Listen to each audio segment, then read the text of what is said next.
Bom dia, oitavo ano, tudo bom? Bom dia, boa tarde, sei lá, vocês escolhem. Vocês escolhem agora o horário de fazer a aula, né? Coisa melhor. Amores, primeiro eu quero começar a minha aula dizendo uma coisa que eu não me imaginava muito dizendo assim. Bicho, eu tô morrendo de saudade de vocês.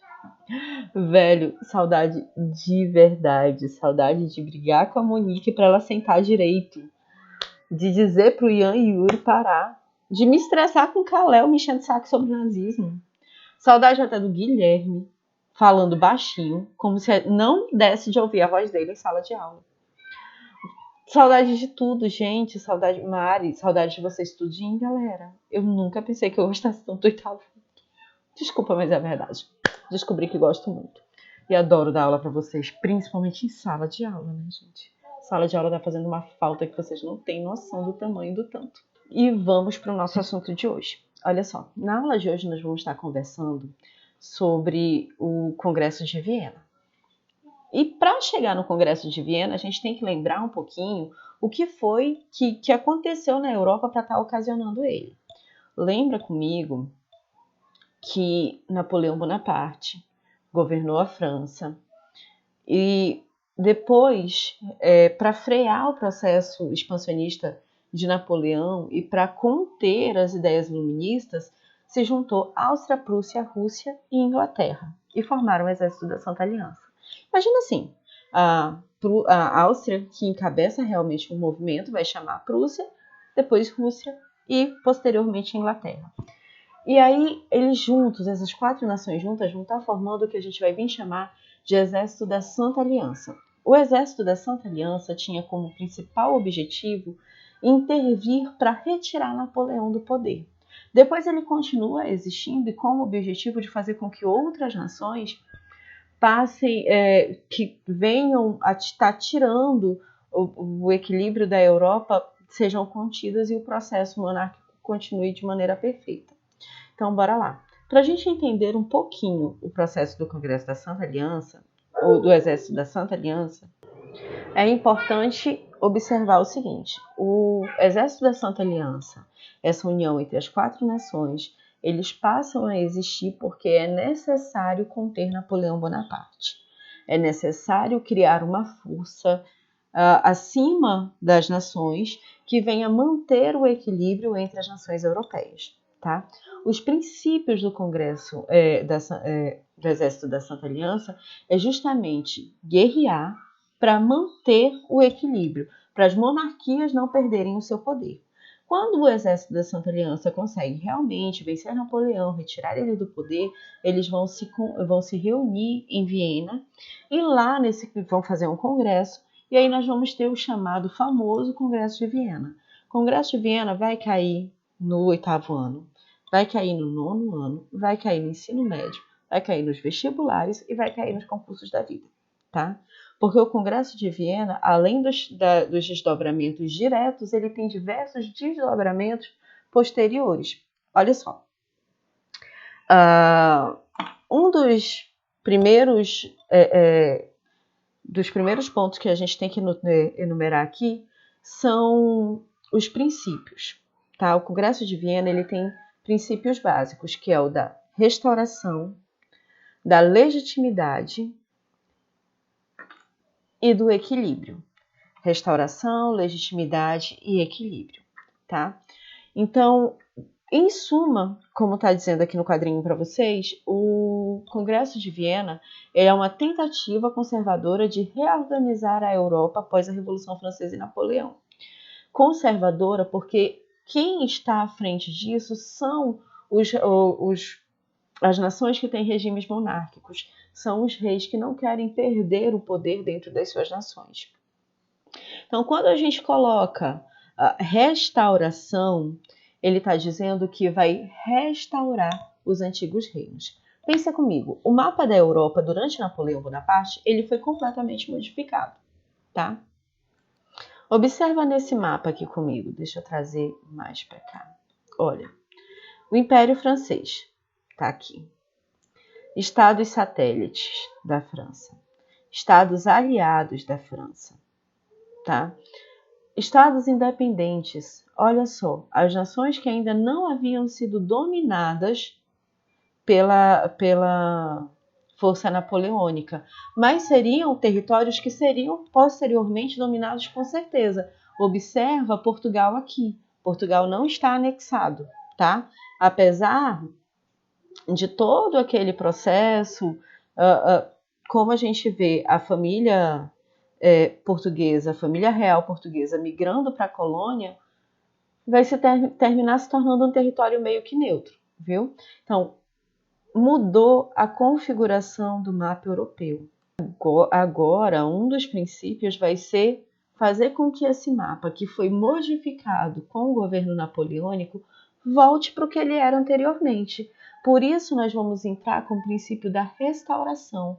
Vai restaurar os antigos reinos, vai devolver os antigos reinos para os seus antigos donos. No caso, Portugal voltaria para sua família dinástica, e assim como todas as outras nações, viu? Legitimidade. O princípio da legitimidade, ele vai dizer que para uma nação estar sob o domínio de alguém, ela tinha que estar sob o domínio do seu legítimo dono. Então, aquela nação, ela voltaria para a família monárquica real, entendeu? Porque pertencia de fato a ela. Nós devolvemos as nações para os seus antigos donos e com isso nós mantemos o princípio da legitimidade, porque é legitimamente daquele povo, daquele reino, tá? Daquela família, e da restauração. Nós restauramos os antigos reinos, nós restauramos os antigos poderios, tá? Outro extremamente importante é o equilíbrio de poder. Esse equilíbrio de poder vai dar muito trabalho para a Europa depois, porque olha só, equilíbrio de poder ele tem a ver com o conceito das fronteiras geográficas. Então, a gente vai ver a divisão de recursos humanos e materiais para evitar o surgimento de uma potência hegemônica, tá? Se a França, que não era tão forte quanto o reino germânico, tinha conseguido fazer tudo o que fez sob a liderança de Napoleão Bonaparte, imagina a nação germânica, que era quem tinha acabado com o Império Romano. Então, assim, era extremamente importante fazer com que não tivesse realmente um reino que fosse mais forte do que os demais. Então, o que nós vamos ver agora? Nós vamos ver a divisão de todas as nações que eram consideradas assim, que precisavam estar sendo divididas. E nesse momento, a nação germânica ela vai ser dividida em 39 partes. Vai ficar bem divididinha. A confederação do Reno vai dar lugar agora para a confederação germânica, tendo a participação da Áustria e da Prússia. A Prússia é que vai iniciar o processo depois de unificação e isso vai gerar a Primeira Guerra Mundial. Mas, enfim, isso vai vir como um dos desdobramentos depois. O Exército da Santa Aliança ele é um organismo militar internacional para preservar a ordem. Olha só, preservar a ordem. Então, cria-se um organismo que está acima das nações, mas que tem princípios extremamente claros e bem definidos, e esses princípios são de manter a Europa da maneira que ela era, tendo os seus reinos, tendo os reis à frente da nação, tá? E não tendo, nada que tirasse esse equilíbrio das forças europeias. As dinastias estavam lá, os reis mandavam e continuaria dessa forma. Esse era o princípio, era para isso que o Exército da Santa Aliança existia, para manter a ordem. Só que, uma vez iniciado o processo iluminista, as ideias iluministas difundidas com a Revolução Francesa, manter essa ordem monárquica em todas as nações e nas suas respectivas colônias, gente, era algo basicamente ilusório. Era algo que seria realmente sonho se manter. E nós vamos ver outras nações, as colônias agora dessas nações europeias, começarem o seu processo de independência. Quando elas iniciam seu processo de independência, o Exército da Santa Aliança ele tenta interferir, ele tenta intervir novamente, mas ele não vai ter tanto sucesso, ele não vai ter tanto êxito, porque pensa comigo, essas nações que se conseguiram agora se organizar e sair do poderio de Napoleão Bonaparte, eles ainda não têm total força para conseguir manter os levantes que vão surgir nas suas colônias. E assim nós vamos ter um processo de mudança a partir do Congresso de Viena, de mudança muito grande, na verdade. As colônias americanas, elas vão ser, na verdade, um grande exemplo disso, porque nós vamos passar pelo processo de independência das Américas. Só que quando o Exército da Santa Aliança ele tenta interferir para não permitir a emancipação das colônias na América, os Estados Unidos ele vai entrar com uma política com uma doutrina chamada de doutrina Monroe. E a doutrina Monroe, ela dizia o seguinte: América para os americanos. Então, era como se os Estados Unidos dissessem para o restante do continente americano: se vocês precisarem de algum auxílio, vocês não precisam de nenhuma intervenção europeia. Nós, Estados Unidos, estamos aqui para fazer as vezes que a Europa fazia com vocês, para fazer o mesmo papel que a Europa tinha com vocês. Então, ao invés de pedir empréstimo para a Europa, peça para a gente. Ao invés de pedir socorro para a Europa, nós vamos socorrer vocês. Era o objetivo da América do Norte, era o objetivo dos Estados Unidos, que durante esse período todo o continente americano ele rompesse com os seus laços com as suas antigas metrópoles, porque com isso os Estados Unidos lucraria muito. Primeiro que ele não estaria tão, como eu posso dizer para vocês, ele não estaria tão alheio a qualquer coisa que pudesse acontecer. Se de repente a Grã-Bretanha ela faz uma aliança, os ingleses fazem uma aliança com o Brasil, é claro que se eles quiserem colocar um porto aqui no Brasil para chegar mais fácil na América do Norte, os estadunidenses eles estariam, digamos que mais suscetíveis a um processo de invasão, a uma disputa militar. Então, assim como nas outras nações, então não era interessante para a América do Norte permitir que continuasse havendo essa relação entre entre europeus, de um modo geral, e o continente americano. Por isso a doutrina Monroe, América para os americanos. Na América, só quem manda, só quem age, só quem intervém são os próprios americanos. Nós não precisamos mais da Europa. É lógico que durante esse período, os Estados Unidos ele não vai conseguir fazer com que realmente todas as nações elas venham aderir a esse propósito, entendeu? Não vão ser todas as nações que realmente vão encabeçar essa ideia. Principalmente o Brasil. O Brasil vai demorar muito tempo para estar diminuindo as suas relações com a Europa. Então, assim, mas esse é o princípio básico da doutrina Monroe. E sem contar que, se ao invés de fazer negociações com a Europa, as nações americanas elas fizessem suas negociações somente com os Estados Unidos, ele lucraria muito financeiramente. Então, seria extremamente viável. América para os americanos, doutrina Monroe, lembra sempre, doutrina Monroe, América para os americanos. Ela surge como uma tentativa de fazer com que todo o território americano, todo o continente americano, ele venha romper realmente suas relações com a Europa, porque historicamente a América ela é dependente da Europa.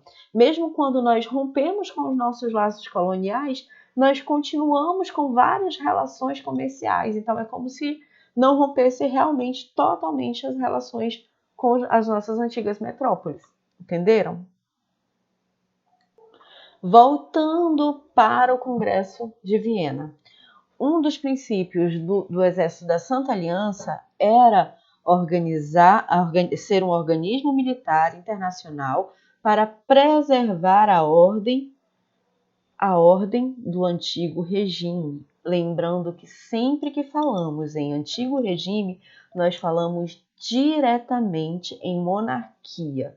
Então, combater organismo militar internacional para preservar que as monarquias continuassem como o regime vigente em toda a Europa. Seria preservar os reis, fazer com que continuasse havendo os reis e os reis mandassem tudo, e aqueles princípios liberalizantes da Revolução Francesa fossem retirados totalmente da Europa, o que não teve realmente êxito. Combate a manifestações liberais e nacionalistas. Liberalismo é princípio iluminista, é princípio defendido na Revolução Francesa.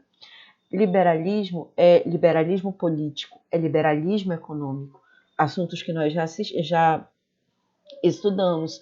Esse liberalismo ele batia de encontro com a possibilidade da manutenção dos reis no modelo do antigo regime, então não era algo bem visto.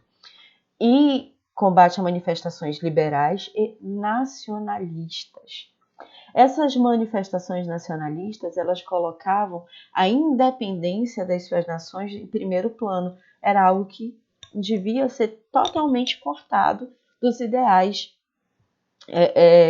para manutenção do antigo regime, para manutenção das monarquias absolutistas, ou seja, monarquias, reis que mandam de maneira absoluta e ninguém pode ir contra eles, tá? Era formado pelas potências cristãs, Rússia, Prússia e Áustria, né? Duplo movimento de oposição. Eles eram contra o liberalismo e o nacionalismo. Totalmente, o movimento liberalista ele era contra o conservadorismo, ele era contra as monarquias absolutistas. Por isso que o exército da Santa Aliança se opunha a isso. E o movimento nacionalista pedia a emancipação das suas nações, emancipação, unificação das suas nações. E o exército da Santa Aliança não via com bons olhos a emancipação, porque quando uma colônia se emancipava, ela deixava de enviar suas riquezas para sua metrópole. Então a metrópole ficaria deficitária financeiramente, não era algo viável. Entenderam até aqui, meus amores? Olha só. Vamos falar um pouquinho das repercussões, das consequências do Congresso de Viena agora. Gente, como principais consequências, nós vamos ver uma onda de revoluções e de independências acontecendo. E nós, aqui no Brasil, nós vamos sofrer completamente os reflexos desse processo. Porque com o Congresso de Viena, com o princípio da restauração e da legitimidade, nós vamos ver a dinastia dos Bragança ganhando de volta o território de Portugal. E agora, os portugueses eles fizeram uma revolução chamada de Revolução Constitucionalista de Portugal ou Revolução do Porto. Essa revolução, ela exigia o retorno da família real para Portugal. E exigia que o Brasil, o nosso território, voltasse à sua condição de colônia. Então, assim, a Revolução do Porto, ela exigia a volta da dinastia dos Bragança e exigia que nós voltássemos a ser colônia exploratória, pegando todas as nossas riquezas e enviando de volta para a metrópole europeia, que no caso era Portugal, para o enriquecimento de Portugal e que a gente continuasse como colônia subalterna aqui dentro do território. Como a Revolução do Porto foi muito forte, a família real, a família real, ela realmente volta. Ela vai voltar para Portugal, só que ela vai deixar aqui no nosso território Dom Pedro II. Dom Pedro I, desculpa, galera. Dom Pedro I, já com essa conversinha entre pai e filho. Olha, Pedro, nós estamos voltando para Portugal, nós estamos voltando para a Europa, é uma exigência da Revolução do Porto, da Revolução Constitucionalista, mas observa que essa revolução ela está pedindo para nós voltarmos para governar sobre um governo constitucionalista, sobre um governo que vai ter uma constituição, ou seja, nós não seremos mais uma monarquia absolutista. Constitucionalismo é a ideia da Revolução Francesa. A Revolução Francesa guilhotinou seus reis. Então, tu vai ficar aqui na colônia. Se de repente eles matarem a gente ou tirarem os nossos poderes lá em Portugal, tu simplesmente declara a independência do Brasil. Então, a gente estuda a história, estuda o processo de independência do Brasil como se fosse algo desligado da ida da família real para Portugal. Mas não é, tá? Porque era muito importante assegurar que a dinastia dos Bragança ela continuasse sendo uma dinastia monárquica com seus reis. E se de repente caísse no mesmo princípio da Revolução Francesa, nós veríamos guilhotinados toda a dinastia dos Bragança. Então acabaria-se o processo deles frente a reinos. Não era interessante. Então assim a gente vê a família real voltando para lá, mas Pedro ficando aqui no território já pré-estabelecido. Se de repente acontecesse alguma coisa para lá, ele declararia independência aqui no Brasil, tá? E é o que vai acontecer. Então, a independência do Brasil ela está diretamente relacionada a todos os desdobramentos que acontecem na Europa. A história do Brasil ela está diretamente relacionada a todos os desdobramentos da Europa. Primeiro, com o governo napoleônico, a gente vê o bloqueio continental e durante o bloqueio continental nós vamos ver a transição da família real vinda de Portugal para a colônia. Nesse momento, a colônia portuguesa ela sai do status de colônia, né, exploratória, e se torna Reino Unido a Portugal e Algarves. Outra coisa extremamente importante, nós vivíamos sobre o pacto colonial. Tudo que nós produzíamos era para enviar para a metrópole. E nós só compraríamos da metrópole ou de quem ela mandasse. Agora, com a vinda da família real para cá, nós temos a abertura dos portos às nações amigas.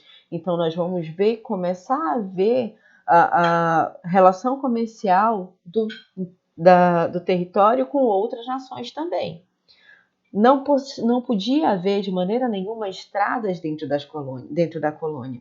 Então, nós tínhamos províncias isoladas e nós não tínhamos abertura de estradas ligando essas províncias, que era justamente para dificultar a comunicação entre elas, para de maneira alguma uma colônia conversar com uma província, conversar com outra província, se juntarem e promoverem a revolução dentro do Brasil. Um processo revolucionário de independência dentro do território. Agora, a gente vê a abertura da estrada, a gente vê um processo de modernização do Rio de Janeiro. Então, assim, muda-se o cenário realmente do nosso Brasil. Depois, quando o Congresso de Viena ocorre e sob o princípio da restauração, Portugal volta para a dinastia dos Bragança, nós vamos ver a família real saindo daqui, voltando para Portugal, deixando Pedro aqui e mais para frente Pedro proclamando a independência do Brasil, virando Dom Pedro I, tá? Então, observa como tudo que nós vivemos está diretamente relacionado com Portugal. Com Portugal não, com a Europa e com os desdobramentos da Europa, beleza? Assim como nós somos influenciados, outras nações também. A gente vai ver a Revolução de Cádiz na Espanha, a independência da Grécia.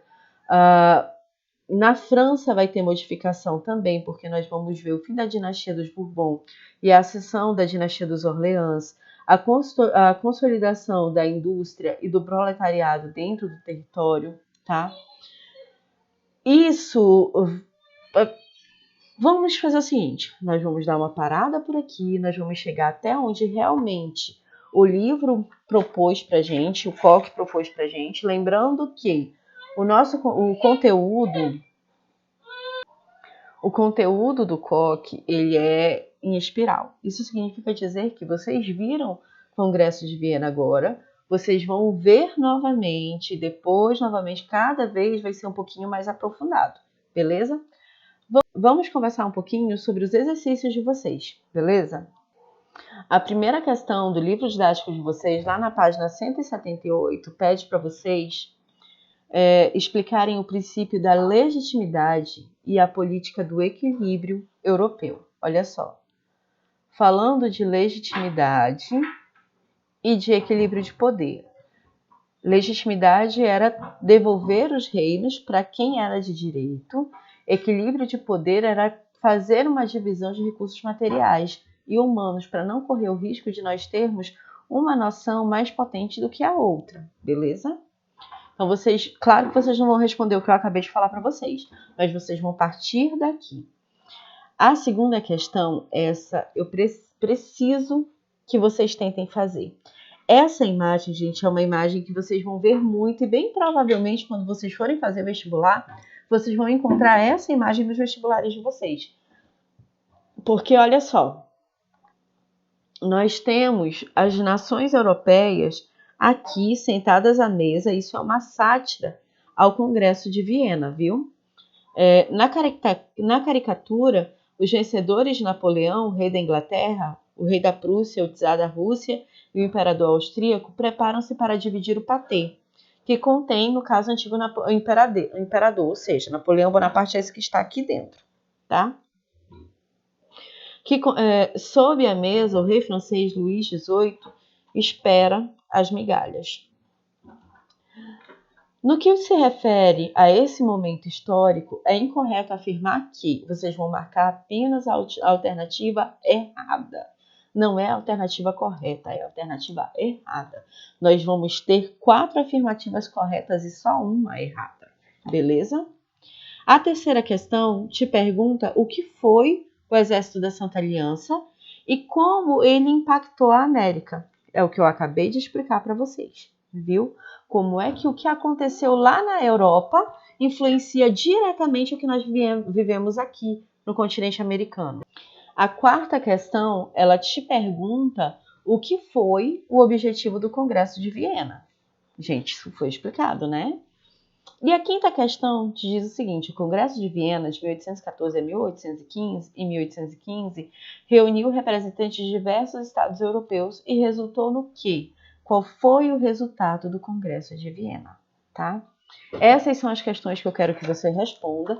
Também quero que você faça o para conferir, tá? E volto na nossa próxima aula fazendo a correção das atividades, beleza? Beijo grande, gente. Até a próxima aula. Tchau!